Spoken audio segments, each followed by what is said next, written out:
Reverendíssimo Padre Voli, amados irmãos e irmãs, podem se sentar. Ego sum pastor bonus pastor animam dat pro ovibus suis. Eu sou o bom pastor, e o bom pastor dá a sua vida pelas suas ovelhas. As ovelhas, elas são animais considerados presas na natureza. Elas não possuem uma visão apurada. Elas não são como os lobos, como as onças, que precisam ter uma visão apurada para calcular, estimar a distância de suas presas, a velocidade. Elas não possuem porque elas são mansas, elas são presas. Por outro lado, se elas não têm uma visão frontal muito boa, elas têm uma visão lateral que ajuda a perceber o que é em volta. Elas têm uma boa visão periférica, de maneira que quando surge o predador, elas logo fogem, elas não atacam, elas fogem.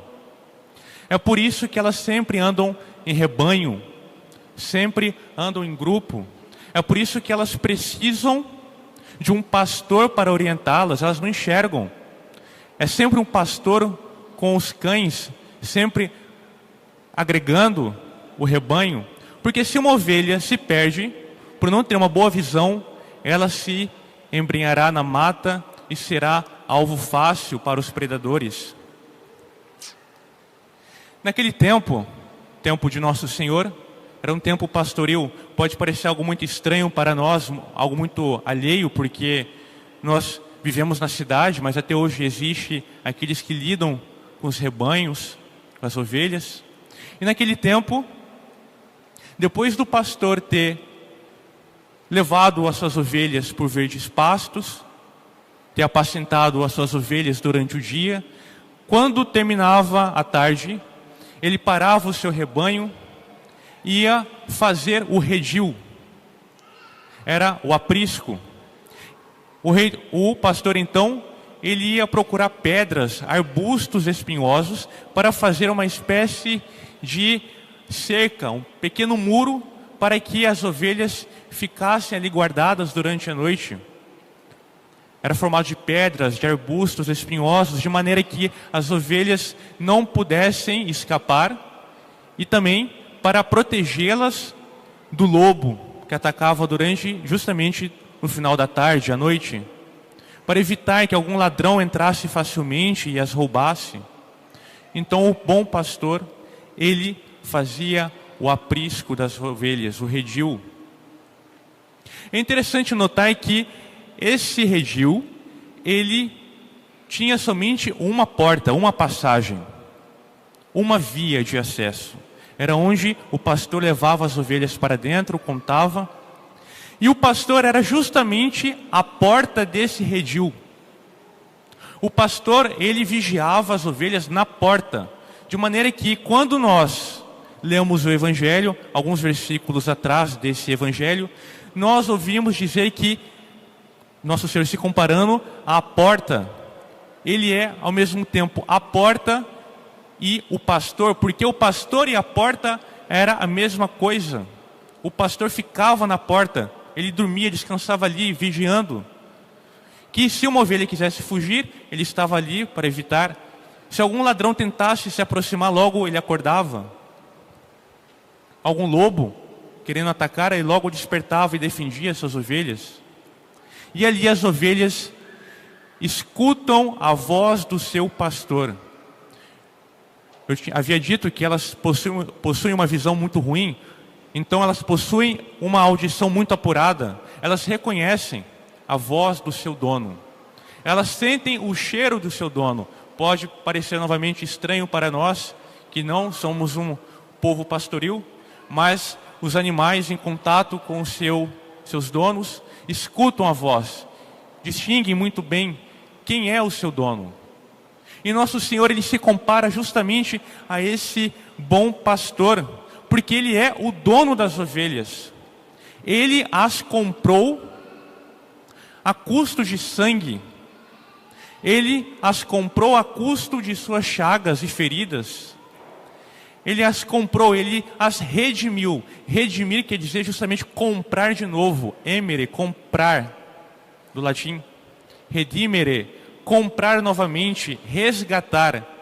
E nós somos as suas ovelhas. Mas para que fôssemos suas ovelhas, ele antes se fez o cordeiro. Ele se fez ovelha antes de nós. O cordeiro imolado que se dirigiu mansamente, se dirigiu silenciosamente para o matadouro. Ele primeiro se fez ovelha para que fôssemos ovelhas nele, o bom pastor. Diferente do bom pastor, o Evangelho nos apresenta que existe um homem diferente do pastor, que é o mercenário. Mercenário hoje é uma palavra um pouco pejorativa, mas quer dizer simplesmente o funcionário. Aquele que trabalha em prol, em busca da mertes. Por isso mercenário. Mertes é o salário, o soldo, o pagamento. O mercenário, ele não era o dono das ovelhas. Por isso que ele se importava com as ovelhas na medida que elas valiam o seu salário. Podemos comparar facilmente com nossa vida. Deus nos livre de um assalto, de qualquer violência. Mas se um dia acontecer, muito provavelmente, nós entregaríamos tudo que for material. Porque não valem a nossa vida. Não tem o mesmo preço da nossa vida. É a mesma mentalidade do mercenário. Ele é só um funcionário do pastor. Ele está lhe ajudando. Ele quer ganhar o seu salário. Portanto, se um lobo se aproxima, se um ladrão, um assassino aproxima para roubar as ovelhas, ele não vai defender o rebanho, porque não é dele. O dono sim, o bom pastor sim, ele é capaz de dar a própria vida por suas ovelhas. Graças a Deus, nosso Senhor legou o pastoril aos seus apóstolos. Pedro, tu me amas, Pedro? Sim, eu te amo, Senhor. Então apacenta as minhas ovelhas. Pedro, tu me amas? Sim, Senhor, sabes que eu te amo, então apacenta as minhas ovelhas. Pedro, tu me amas? Pedro já triste. Sim, Senhor, tu sabes que eu te amo, então apacenta as minhas ovelhas. Os apóstolos foram os primeiros que receberam esse mandato de pastorear as ovelhas, a começar pelo Papa, os bispos, os sacerdotes, os padres. E nós encontramos os bons pastores que até hoje, a exemplo do verdadeiro bom pastor, o bom pastor com B maiúsculo, nosso Senhor, se dedicam incansavelmente para guardar as ovelhas, que não poupam esforços, não poupam o seu tempo para ir atrás das ovelhas, para se dedicarem a elas. Não se pertencem. O sacerdote que não se pertence é aquele que tem uma tal disponibilidade que quando uma ovelha precisa dele, quando uma ovelha está ferida, quando uma ovelha se desgarra do rebanho, ele vai. Ele não poupa esforços. Temos, graças a Deus, muitos exemplos de bons pastores.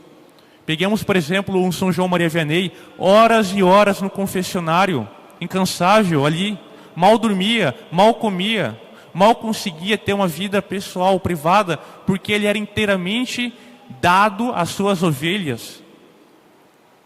Ele é inteiramente entregue ao seu rebanho, porque o rebanho não era dele, ele não agia como um mercenário, que o rebanho que não é dele, que não é seu, mas ele agia como o bom pastor, como outro pastor, na pessoa de Cristo, agindo ali, cuidando do rebanho de nosso Senhor.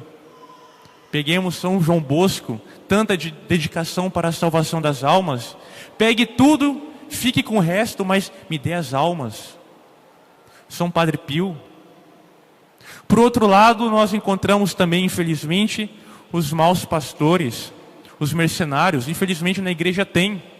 Não é para escandalizar não, mas encontra-se na igreja aqueles que entram não pela vocação de ser pastor, mas entram muitas vezes pelo dinheiro, pela influência.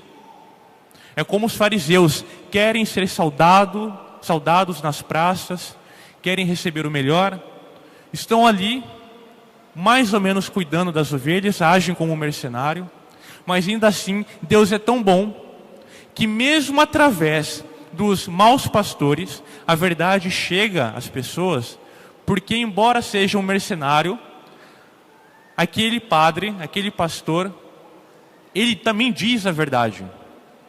Então, quando o povo, os fiéis, as ovelhas escutam aquela verdade, elas reconhecem como as ovelhas da alegoria, da parábola, elas reconhecem a voz do seu pastor, porque está dizendo a verdade. Apesar dos pesares, as ovelhas também são guardadas através dos maus pastores. Nosso Senhor também diz dos lobos, dos ladrões.